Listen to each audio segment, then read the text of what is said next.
Hi everyone, in this tutorial I'm going to show you how to set exchange rates to be automatically updated in NetSuite.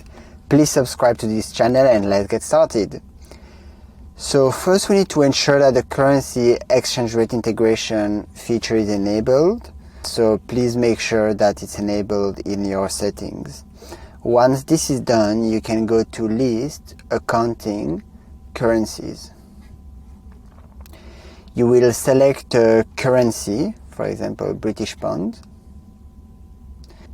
And then on the page of the currency, you will go check that the automatic update is ticked.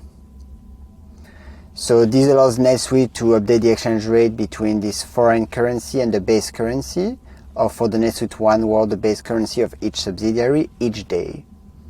If you do not want the foreign currency's rates to be automatically updated, just click the box. If you find this video helpful, then please give it a like.